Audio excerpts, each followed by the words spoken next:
Good morning everybody. Press के मेंबरान, आपको नए साल की बहुत बहुत मुबारकबाद। कैसा हाल चाल है? हेल्थ कैसी है? Wish you good health in current year and years to come. एक चल ही नहीं रहे, स्पीकर नहीं चल रहा।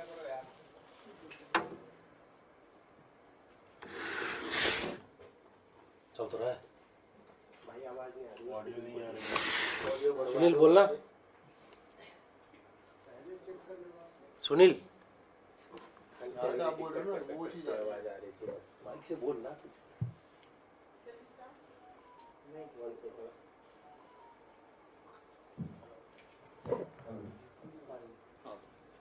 बोलो। हेलो हेलो हेलो, थोड़ा लेवल बढ़ा दो। हेलो लेवल बढ़ा। थोड़ा लेवल बढ़ाओ, बहुत कम लेवल आ रहा है। हेलो, हरी आ रही है आवाज? सही है। Once again good morning everybody. कैसे हालचाल हैं? लेकिन पूर्व सैनिकों के हेल्थ कोई बहुत अच्छी नहीं है। और आप देख सकते हैं कि जिस तरह से पहला प्रेस कॉन्फ्रेंस कांग्रेस पार्टी की तरफ से 2026 में डिफेंस मैटर्स को लिया जा रहा है, तो आप ये अंदाज़ा लगा सकते हैं कि कांग्रेस पार्टी के लिए, हमारी लीडरशिप के लिए, राहुल गांधी जी के लिए, खड़गे जी के लिए, नेशनल सिक्योरिटी, डिफेंस के इश्यूज, सर्विंग सोल्जर्स और पूर्व सैनिक वो पैरामाउंट इंपॉर्टेंस के हैं, सबसे ज़्यादा अहमियत रखते हैं। तो इसलिए कांग्रेस पार्टी अपनी पहली ब्रीफिंग जो कर रही है वो पूर्व सैनिकों के मुद्दों को लेकर कर रही है। जिस तरह से आपने देखा कि 29 दिसंबर को स्टैंडिंग कमेटी ऑफ डिफेंस जो पार्लियामेंट में है उसकी मीटिंग हुई थी। उसके अंदर हमारे नेता Rahul Gandhi ji, leader of opposition, और हमारे मेंबर कैप्टन विरियाटो, बाकी सभी लोगों के साथ उपस्थित थे।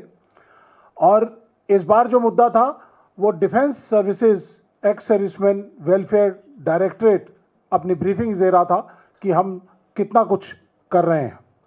और वहां पर राहुल गांधी जी का जो मेन कंसर्न जो वहां पर आया कि एक्स सर्विसमैन लोगों की हेल्थ स्कीम जो है वो पूरी तरह से चरमराई हुई है। 30 लाख से ज्यादा बेनिफिशियरी, टोटल 72 लाख बेनिफिशियरी हैं x servicemen contributory health scheme के, जिनमें से 20 लाख बेनिफिशियरीज के बिल्स पेंडिंग है। 9,000 करोड़ से ज्यादा पेंडेंसी है। ये हैरान और दर्द देने वाली एक इंफॉर्मेशन थी। राहुल गांधी जी ने बड़े मुखर तरीके से इस चीज को उठाया। 20 लाख से ज्यादा बेनिफिशियरीज के बिल्स पेंडिंग हैं, हॉस्पिटल्स के बिल्स पेंडिंग है। मैं एक एक करके आऊंगा उसके ऊपर।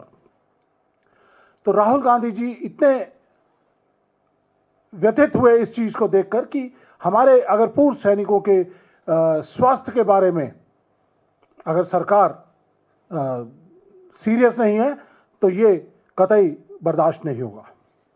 एक तरफ कांग्रेस पार्टी जो सैनिकों के साथ हमेशा खड़ी रही है, पूर्व सैनिकों के साथ खड़ी रही है, नेशनल सिक्योरिटी के साथ खड़ी रही है, और वहां पर दूसरी तरफ मोदी जी की सरकार अपने आप को राष्ट्रवादी सरकार बोलती है, लेकिन वो डिफेंस को, डिफेंस के चलते हुए सिस्टम को, डिफेंस मैकेनिज्म को पूरी तरह से तोड़ मरोड़ करके और डिस्ट्रॉय करना चाहती है। जिस तरह से आपने पीछे देखा कि सर्विंग सोल्जर्स के साथ किस तरह किया, नई स्कीम को एक लॉन्च कर दिया गया, अग्निवीर जैसी स्कीम को, वो देश को कतई बर्दाश्त नहीं था। और उसके बाद जिस तरह से नेशनल सिक्योरिटी के इश्यूज आपके सामने पिछले कुछ समय के अंदर आए, और अब last nail in the coffin, पूर्व सैनिक जिन्होंने अपनी सारी जिंदगी देश के नाम कर दी, लड़ाई लड़ते रहे, और आज वो उम्र के इस पड़ाव के अंदर हैं कि उनको देश की और देश की सरकार की ज़रूरत है अपनी हेल्थ ठीक रखने के लिए, अपने इलाज के लिए। लेकिन मोदी सरकार के पास पैसे नहीं है कि वो जितनी ज़रूरत है उसके हिसाब से वो आवंटन कर पाए। देश के सैनिक और देश के बीच में एक कॉवेनेंट बॉन्ड होता है। देश के सैनिक को देश कहता है या सरकार कहती है कि आप सरहद पर खड़े हो, -40 डिग्री से लेकर और +60 डिग्री तक आप लड़ाई लड़ो, देश की सरहदों की रक्षा करो, ताकि आप लोग और आप सारी सरकार सब लोग चैन की नींद सो सकें। लेकिन पूर्व सैनिक और सैनिक कभी सवाल नहीं करता है, अपनी कुर्बानी देता है, क्योंकि उसको मालूम है कि उसको गारंटी दी गई है राष्ट्र के द्वारा कि अगर मैं हताहत होता हूं, मैं मारा जाता हूं, तो मेरे परिवार का जिम्मेदारी सरकार उठाएगी, देश उठाएगा। और अगर मेरे को खुदा ना खास्ता अगर कहीं मेरे साथ कोई गलत चीज हो जाए, डिसेबिलिटीज हो जाए, सेहत में खराबी हो जाए, तो देश मेरा और मेरे परिवार का ध्यान रखेगा। ये कोवेनेंट बॉन्ड है और इस कोवेनेंट बॉन्ड को तोड़ते हुए मोदी सरकार ने देश के पूर्व सैनिकों के साथ, जिन्होंने 30, 35, 40 साल तक देश की सुरक्षा की है, रक्षा की है, उनके इलाज के साथ खिलवाड़ करने की कोशिश कर रहे हैं। एक्स सर्विसमैन कॉन्ट्रीब्यूटरी स्कीम जो हेल्थ के लिए 1 अप्रैल 2003 को लॉन्च की गई थी, जिसके अंदर ये कहा गया था कि ये एक कैशलेस और कैपलेस, कोई इसके ऊपर कैप नहीं है ये, और इसके लिए कोई भी पैसे की सीमा नहीं रखी जाएगी और पैसे की कभी भी कमी नहीं होगी। तो ये एक रिपोर्ट, कैग की रिपोर्ट है। इस रिपोर्ट के जरिए मैं आप लोगों को बताना चाहूंगा कि ये 18 दिसंबर 2025 को पार्लियामेंट के अंदर दी गई थी। इस कैग की रिपोर्ट के अंदर साफ साफ उन्होंने लिखा हुआ है, लेकिन गोलमोल करके लिखा है, क्योंकि सरकार के खिलाफ लिखने की ताकत नहीं है। लेकिन उसके बाद उन्होंने हाईलाइट किया है, objective of providing comprehensive cashless and capless health care to all ex servicemen is the duty of ex servicemen contributory health scheme. और इस ECHS की स्कीम को जब बनाया गया था, ये कॉन्ट्रीब्यूटरी है। हम लोगों ने ऑफिसर्स इसके लिए 1,20,000 रुपया देते हैं रिटायरमेंट के समय, जवानों के JCOs के 60,000 रुपये और जवानों के 20,000 रुपये लिए जाते हैं। ये कॉन्ट्रीब्यूटरी हेल्थ स्कीम है। इसके लिए हेल्थ केयर ऑर्गेनाइजेशन पूरे देश के अंदर अलग अलग हॉस्पिटल्स को इम्पैनल किया जाता है। 4,000 से ज़्यादा इम्पैनल्ड हॉस्पिटल्स हैं और तकरीबन 400 के आसपास ECHS की पॉलीक्लिनिक हैं। बहुत सारी पॉलीक्लिनिक ऐसी हैं जिनके अंदर इम्पैनल्ड हॉस्पिटल्स नहीं है। कैग ने कहा कि ये एक तो ज्योग्राफिकल एरिया पूरे देश का कवर नहीं किया जा रहा है, जिसकी वजह से सैनिकों को बहुत दूर तक इलाज के लिए जाना पड़ता है। दूसरा, उन्होंने ये कहा कि 2003 से लेकर और आज तक इतनी ज़्यादा एक्स सर्विसमैन की और जो तादाद बढ़ चुकी है, उसके हिसाब से मैचिंग इंफ्रास्ट्रक्चर की डेवलपमेंट नहीं की गई है। जो ऑथराइजेशन ऑफ मैन पावर है, जो फंड्स हैं, 2014 में आखिरी बार इनके जो रेट की रिवीजन की गई थी और 2014 के बाद अब सुनने में आया है कि अभी शायद वो कुछ, क्योंकि बहुत बड़ी हलचल हो रही है पिछले कई समय से, तो उन्होंने कुछ इंक्रीज की है। रिम्यूनरेशन जो स्टाफ की होती है वो इंक्रीज की है, लेकिन स्टाफ की जो अवेलेबिलिटी है या ऑथराइजेशन है वो नहीं बढ़ाई है। उसके बारे में बात करती है कैग। और इसके साथ साथ जो डेफिशिएंसी ऑफ मैन पावर है उसके बारे में कैग बात करती है कि उसको इमीडिएट तौर पे पूरा किया जाए। और सबसे बड़ी चीज जिसकी वजह से ये एक्स सर्विसमैन कॉन्ट्रीब्यूटरी स्कीम पूरी तरह से आज डिस्ट्रक्शन की कगार के ऊपर खड़ी है, वो है फंड्स की अवेलेबिलिटी। मैं आपके सामने बजट पेश करना चाहूंगा, है ना। ये सब आधिकारिक तौर पर लिए हुए आंकड़े हैं और इसके मुताबिक जो 2023 और 24 के अंदर रिक्वायरमेंट थी 13,500 करोड़ की, लेकिन एक्चुअल उनको 9,831 करोड़ दिया गया, और उससे पहले का भी बैकलॉग 3,500 करोड़ का चल रहा था, जिसकी वजह से जो ये बैकलॉग है वो कैरी फॉरवर्ड हो रहा है। अब आप देख सकते हैं जो CFL है, CFL कैरी फॉरवर्ड लाइबिलिटीज 2023-24 में 3,500 करोड़ थी, 2024-25 में 5,400 करोड़, और इस साल के अंदर 6,000 करोड़। और अगर 8,000 करोड़ बजट एलोकेट किया जाता है तो 6,000 करोड़ पिछले साल के बिल्स को लिक्विडेट करने में लग जाएगा। तो इस साल के लिए सिर्फ 2,000 करोड़। जरूरत कितनी इस साल की आ जाएगी? 14,000 करोड़। और अगर इस साल ये 14,000 करोड़ नहीं दिए तो ये ECHS का चलता हुआ ढांचा पूरी तरह से बैठ जाएगा। एक्स सर्विसमैन को एम्पेनल्ड हॉस्पिटल्स ने एक्सेप्ट करने से मना कर दिया है। हम लगातार गुहार लगा रहे हैं। 2025 में हमने बोला, 2024 दिसंबर में हमने बोला, लड़ाई लड़ी। कैप्टन विरियाटो हमारे गोवा से MP हैं, गोवा से पूरे के पूरे एम्पेनल्ड हॉस्पिटल्स ने एक्स सर्विसमैन को हेल्थ केयर के लिए एक्सेप्ट करने से मना कर दिया। इसी तरह से सितंबर 2025 में बीजेपी के MP हैं कैप्टन ब्रिजेश मैंगलोर से, उन्होंने कहा कि मैंगलोर के अंदर सभी हॉस्पिटल्स, एम्पेनल्ड हॉस्पिटल्स ने एक्स सर्विसमैन को एक्सेप्ट करने से मना कर दिया है। पार्लियामेंट में भी उन्होंने आवाज उठाई। कैप्टन विरियाटो गोवा से कांग्रेस के सांसद हैं, उन्होंने इसकी आवाज उठाई। हमने लगातार ex serviceman organisation, Indian ex serviceman movement, Indian ex serviceman league, Congress party का एक्स सर्विसमैन डिपार्टमेंट, हम सब लोगों ने आपस में बातचीत की और हम लोग लगातार इस मुद्दे को मिनिस्ट्री ऑफ डिफेंस के साथ और प्राइम मिनिस्टर के साथ, सबके साथ उठा रहे हैं। लेकिन directorate of ex serviceman welfare सुनने को तैयार नहीं है, एक्शन लेने को तैयार नहीं है। 15 जुलाई 2025 को हमने चिट्ठी लिखी एक्स सर्विसमैन के कॉन्ट्रीब्यूटरी हेल्थ स्कीम को लेकर, कोई असर नहीं। उसके बाद एक्स सर्विसमैन मूवमेंट के जनरल सतबीर ने चिट्ठी लिखी, एक्स सर्विसमैन लीग इसकी चिट्ठियां लिख रहा है, लेकिन कुछ नहीं। इसके अलावा यहां पर आने से पहले 4 महीने पहले रिटायर हुए थे मेजर जनरल नटराजन, उनसे भी हमने डिस्कशन की। तो मेजर इशू जो सामने आया, पहली चीज, एम्पेनल्ड हॉस्पिटल्स के बिल 1 साल से ज्यादा लग रहा है, एम्पेनल्ड हॉस्पिटल्स एक्सेप्ट करने को तैयार नहीं है। दूसरा, मेडिसिन की अवेलेबिलिटी कतई नहीं है, बहुत कम है। जबकि आज के ज़माने के अंदर मालूम है कि अगर हमारे 72 लाख बेनिफिशियरीज हैं और तकरीबन 15 से 20 लाख ऐसे हैं जो कि उम्र के 70 से 80 के पड़ाव के अंदर हैं, तो उनकी मेडिकल नीड्स ज़्यादा हैं, उनके मेडिकल एक्सेप्टेंस नहीं होती, उनके इलाज के लिए वो हॉस्पिटल्स में जाते हैं, मेडिसिन्स अपने पैसों से खरीदते हैं, रीइंबर्समेंट के लिए भेजते हैं, लेकिन साल साल उनको लग जाता है, रीइंबर्समेंट नहीं होती है।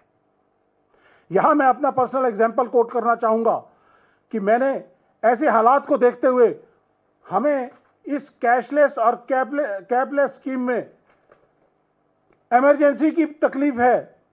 मैंने खुद 25 लाख की अपने और अपनी वाइफ की इंश्योरेंस डिपेंडेंट के लिए रखी है।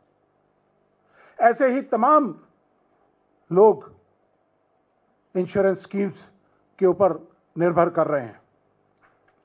इसके साथ साथ मेरा एक साथी अपेंडिसाइटिस का एक छोटा सा ऑपरेशन तमिलनाडु के अंदर उसने करवाना था, तंजावुर के पास है, 300 किलोमीटर उसको ट्रेवल करके जो जाना पड़ा अपनी ऑपरेशन कराने के लिए। मैं कोविड का एग्जांपल देना चाहूंगा। मेरा खुद का CO commanding officer brigadier Rashpal Singh Parmar, वो RR हॉस्पिटल गया, नहीं उसको बेड मिला। उसके बाद वो बेस हॉस्पिटल उसको भेज दिया गया। बेस हॉस्पिटल के अंदर पूरी की पूरी राजनाथ सिंह जी के कहने के बाद वो पूरा हॉस्पिटल को सिविलियंस के लिए खोल दिया गया था, तो बहुत सारे फौजी ऐसे हैं जिन लोगों को वहां पे ट्रीटमेंट नहीं मिला। वो एम्पैनल हॉस्पिटल में उनको भेज दिया गया, एम्पैनल हॉस्पिटल तक जाते जाते उन्होंने दम तोड़ दिया, ऑक्सीजन की वजह नहीं मिली उनको। जल सुनील सुहाग हमारे एक पुराने साथी, उन्होंने इसी तरह से दम तोड़ दिया। इस तरह हमारे बहुत तरह के आम हमारे साथी हैं जिन्होंने उस समय दम तोड़ दिया। क्या यह देश की जिम्मेदारी नहीं बनती, सरकार की जिम्मेदारी नहीं बनती कि इन एक्स सर्विसमैन लोगों को उनको सही इलाज मुहैया कराया जाए? तो साथियों, आज इस मुद्दे के ऊपर हमारे नेता राहुल गांधी जी बहुत ही व्यथित थे और कांग्रेस पार्टी एक जिम्मेदार विपक्ष है। मैं एक राजनीतिक पार्टी का नुमाइंदे के साथ साथ एक 26 साल फौज के अंदर अपनी सेवा दी है, तो हमारी जिम्मेदारी बनती है कि हम आपके बीच में आएं और इन सब बातों को सबके बीच में रखें। तो ये रखने के लिए हम आपके बीच में आए हैं ताकि देश में इसके बारे में अवेयरनेस हो। दूसरा, इस सिस्टम को क्या इसमें प्रॉब्लम आ रही है वो आपके जरिए पूरे देश को बताया जाए कि directorate of ex serviceman welfare, उसने पिछले 4 महीने में MDECHS, जो कि एक सर्विंग फौजी ऑफिसर होता है, जो मैनेजमेंट ऑफ ECS के लिए जिम्मेदार है, उसकी एडमिनिस्ट्रेटिव पावर्स को विड्रॉ कर लिया है। और वो किसी एम्पैनल्ड हॉस्पिटल को, जिसने फौजियों को एक्सेप्ट करने से मना किया है, उस हॉस्पिटल को कोई एक शो कॉज नोटिस दे सकता है, इसके अलावा कुछ नहीं कर सकता। उसकी डिसएम्पैनलमेंट नहीं कर सकता, उसकी पेनल्टी नहीं कर सकता, उसको कोई पनिशमेंट नहीं दे सकता। तो उसके जो हाथ से जो उसकी ताकत थी वो एक्स सर्विसमैन वेलफेयर डायरेक्टरेट ने विड्रॉ कर ली है। ये हमें कतई मंजूर नहीं है। और इन सब चीजों को देखते हुए हमने एक मुहिम, सेव ECHS की मुहिम डिजाइन की है।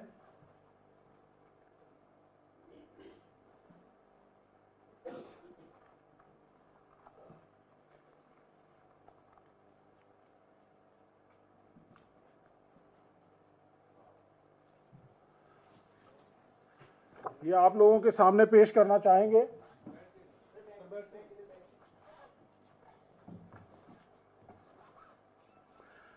ये इसके जरिए हम ये बताना चाहते हैं पूरे देश को कि जिन्होंने देश संभाला उनका इलाज संभालो। ये सरकार को, मोदी सरकार को चेतावनी देना चाहते हैं। और ECHS में सुधार, पूर्व सैनिक का अधिकार। और इस ECHS को बचाने की मुहिम के लिए हम लोग 1 महीने का कांटेक्ट प्रोग्राम, आउटरीच प्रोग्राम पूरे देश में सभी 400 एक्स सर्विसमैन हेल्थ स्कीम की जो ECHS पॉलीक्लिनिक्स हैं उन तक पहुंचेंगे।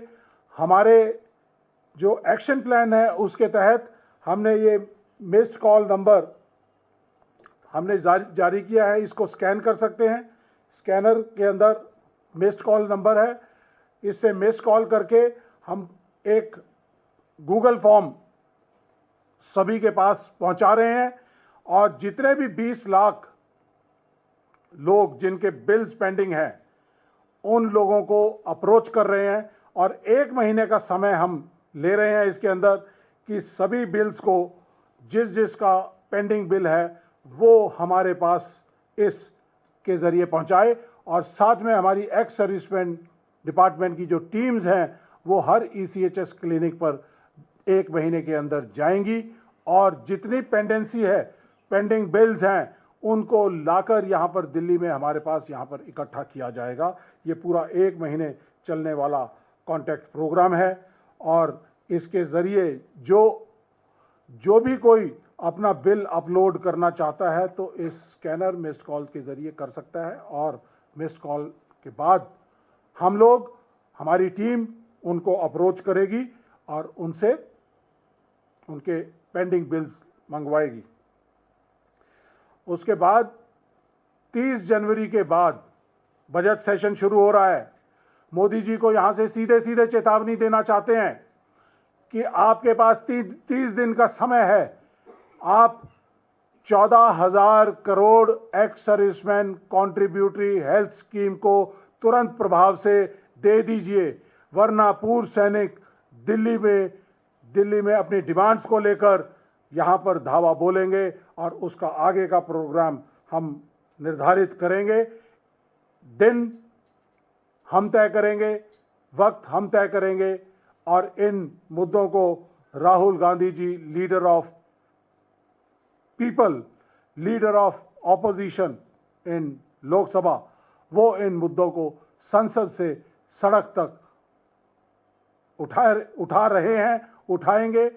और मैं यहां से एक्स सर्विसमैन कम्युनिटी को एक ये संदेश देना चाहता हूं कि leader of opposition Rahul Gandhi ji की क्या ताकत है। मैं आपको एग्जाम्पल देना चाहूंगा कि 2022 में जब भारत जोड़ो यात्रा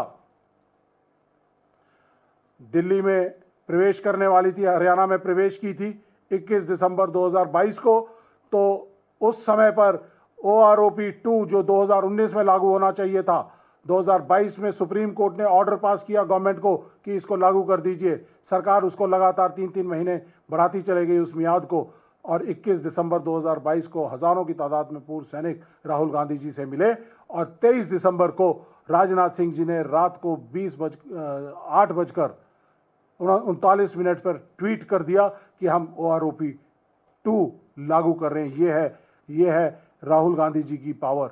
और जिस तरह से राहुल गांधी जी ने संसद में कहा था कि मोदी जी और शाह साहब ये डरते हैं, ये कांपते हैं, उनके हाथ कांपते हैं, तो ये एक उदाहरण है। उसके बाद 18 अग्निवीर जो लोकसभा चुनाव से पहले पिछले 2022, 23, 24 के अंदर जो हताहत हो चुके थे, उनकी रिम्यूनरेशंस को, जो उनके कॉम्पनसेशन थे, उसको सरकार साल 1.5 साल हो गया था नहीं दे रही थी। तो जैसे ही 2024 के अंदर नई सरकार बनी और उसके बाद जुलाई में राहुल गांधी जी ने मुद्दा उठाया पार्लियामेंट के अंदर, तो उसके एक हफ्ते के अंदर उनके सारे की सारी कॉम्पनसेशन के जो पैसे थे वो उनके खातों में आ गए थे।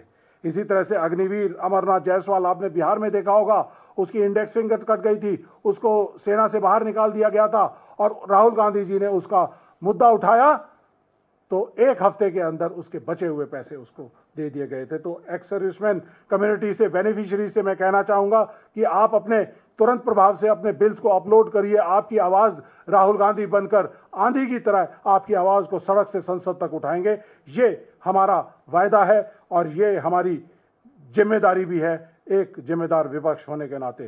सीधे सीधे सवाल हमारे हैं कि, और रिकमेंडेशन है। पहली रिकमेंडेशन यह है कि directorate of ex serviceman welfare x servicemen contributory health scheme को चलाने के लिए सक्षम नहीं है, उससे निकालकर x servicemen contributory health scheme को CDS के अंदर तुरंत प्रभाव से डाला जाए।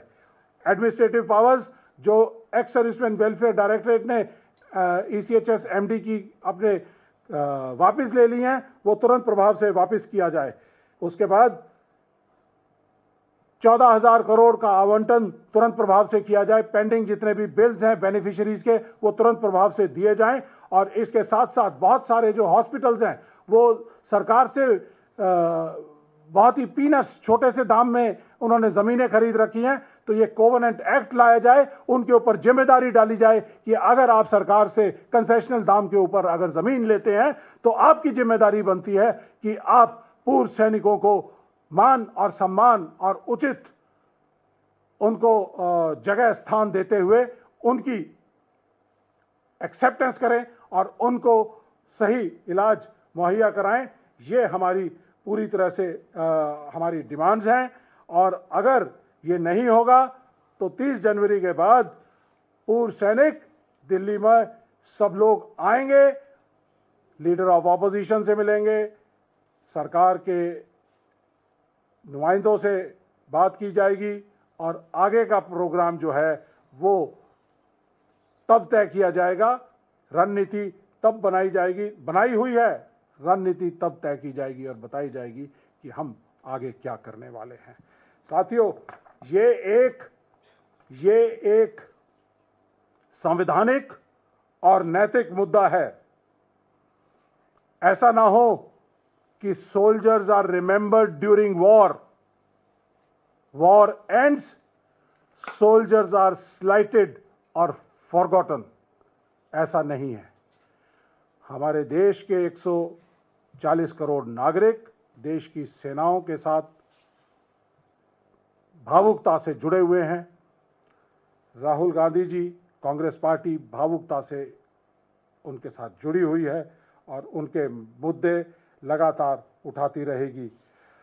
और आखिर में और सबसे बड़ी बात, अगर सरकार लाखों करोड़ अंबानी और अडानी के कर्ज माफ कर सकती है, इंडस्ट्रियलिस्ट दोस्तों का फायदा पहुंचाने के लिए माफ कर सकती है उनके कर्जे, तो 14,000 करोड़ देश के पूर्व सैनिकों की इलाज के लिए वो हर हालत में 100% दे सकती है और उनका बिल अदायगी कर सकती है। अगर वो डिफॉल्टर्स की मदद कर सकती है तो जिन्होंने देश की सेवा की है उनकी मदद करना, ये मदद नहीं कहूंगा, ये उनके अधिकार को उनको देना सरकार की नैतिक संवैधानिक जिम्मेदारी है।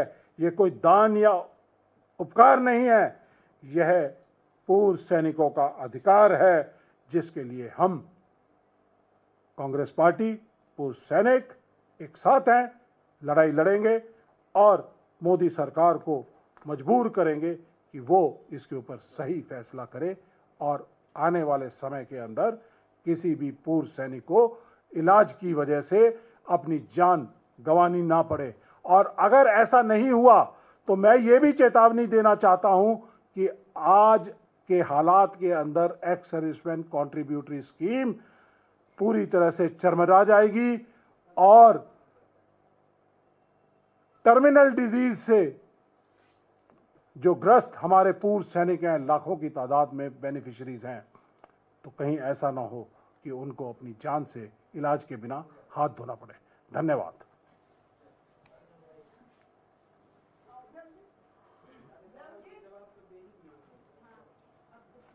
हाँ जी, एनीथिंग सवाल?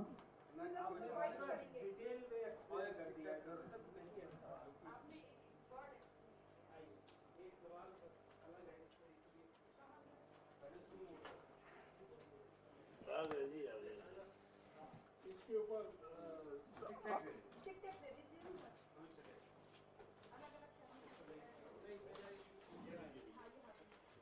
हमारे एक्स सर्विसमैन साथी भी आ गए, हम कुछ लोग